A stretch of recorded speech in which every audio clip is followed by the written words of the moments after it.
A friend of mine and I were talking about the future and dreams and goals and plans for life and that kind of thing. And we got to a point where we were talking about how much they were making at their job. And they were saying, yeah, I make, what was it, something like $8 or $9 an hour. And they said, that's not that much. And how do I get to a point where I'm making more, you know? And this is what I told them. I said, if you want to make more money, then you have to serve more people, or you have to help someone that's serving more people. And so the question really boiled down to, how do I change my life? How do I change where I currently am into where I want to be? And the thing is, whenever you're trying to figure out how to get somewhere, you use your past. You use your past experiences. You use pictures in your head that have gotten you where you are now and keep you where you are now. These pictures are things like, I touched a hot stove and it hurt me, and so that picture tells me if ever I see a hot stove, don't touch it. That picture makes me go back and not forward.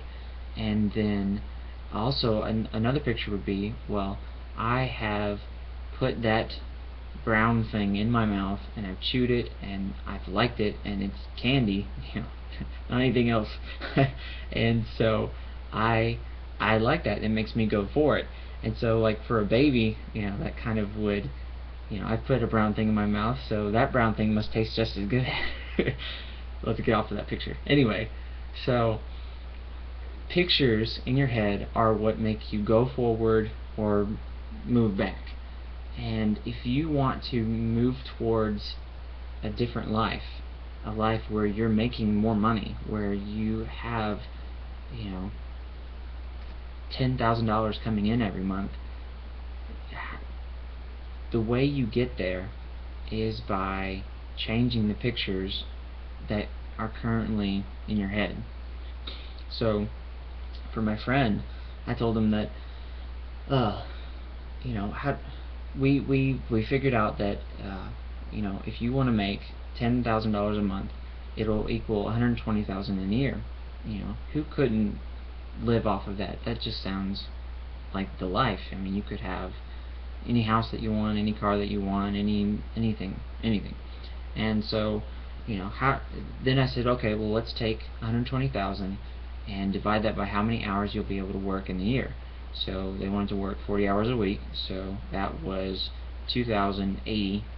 So we took that and we divided it up, and we got to the price where they would have to be making $60 an hour. And so in their minds it was like, okay, so how do I go from making $9 an hour to $60 an hour?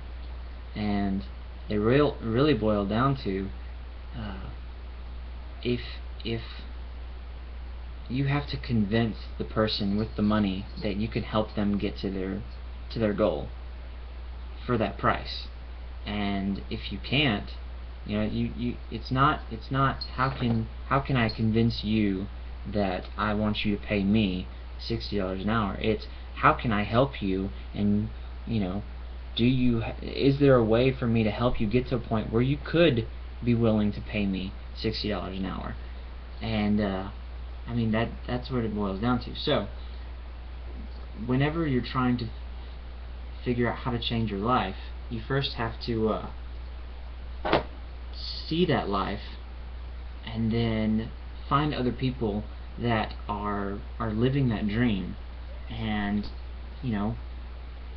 pick their brain or stalk them on the internet, which, I mean, that sounds bad, so don't do that.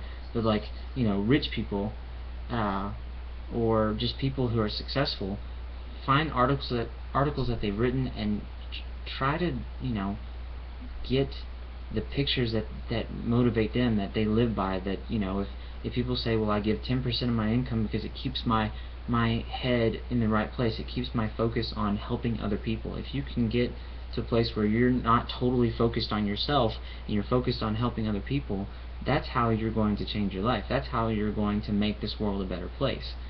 And so, you know, change your pictures, change your life.